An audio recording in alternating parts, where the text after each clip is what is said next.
Mahirap. 'Di ba? Mahirap yung kailangan mong mag-decide kung ano yung mas importante kahit parehong importante yung mga bagay na pagpipilian mo. Yeah, 'di ba katulad dun sa sinabi ni Sally na may sakit yung anak ko pero papasok ba ako? Ano ba?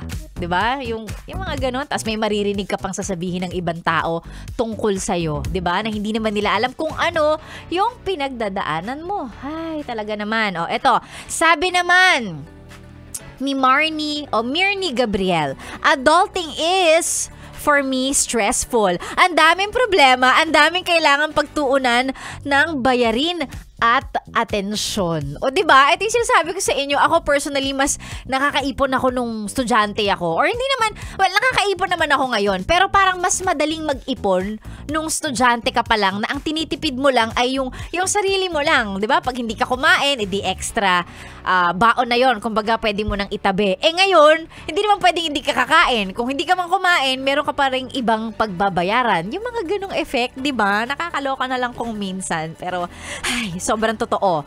Okay, eto naman. Sabi ni Rufa Kapuyan, for me, adulting is full of life experiences, like you wake up early to go to work because of bills or because of the pills that Bakit pills? Because of the bills that you need to pay. Sabi rin niya dito, adulting is maturity. Or siguro magandang sabihin din natin dito na mahirap yung adulting phase kapag hindi ka fully matured. 'Di ba? Kasi mahihirapan ka. Mahihirapan kang timbangin yung mga bagay-bagay at yung mga choices mo sa buhay pag nasa adulting stage ka tapos hindi ka pa ganun ka mature mag-isip. Yan. Or hindi rin naman siguro super mature, pero pag hindi ka nag-iisip ng bigger picture, parang ganon, 'di ba? Ay, nako talaga naman. Salamat, Rufa.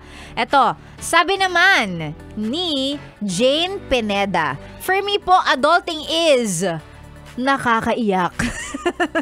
Adulting is nakakaiyak, Sexy Megan. Need mong gumising para lumaban ulit sa panibagong araw. Kahit ayaw mo, kailangan mo maging matatag para sa pamilya mo. O, diba? Yung adulting is, hindi na lang sarili mo yung iniisip mo. Pati ibang tao na, lalong-lalo na yung mga breadwinner natin o lalong-lalo na yung mga may pamilyang binubuhay. 'Di ba? Dati laging sarili mo lang, laging sa sayo lang. Pag wala ako sa mood, ayokong pumasok, okay lang. Pero kapag kayong meron ng may ibang tao ng involved, parang sandali lang, teka lang, kailangan i-consider ko sila. Yan. Adulting is nakakaiyak. Lagi sigurong iyak ng iyak si Jane. Ito naman, sabi ni Kayden, for me po, Sexy Megan, adulting is the assumption of tasks, responsibilities, and behaviors traditionally associated with normal grown-up life. O, di ba? Kung hindi ba naman sa Wikipedia niya talaga kinuha yung sagot, ewan na lang ha, Kayden. Pero totoo to. Mas maraming trabaho, mas maraming ginagawa, mas maraming responsibility, and kailangan mag-behave as an adult.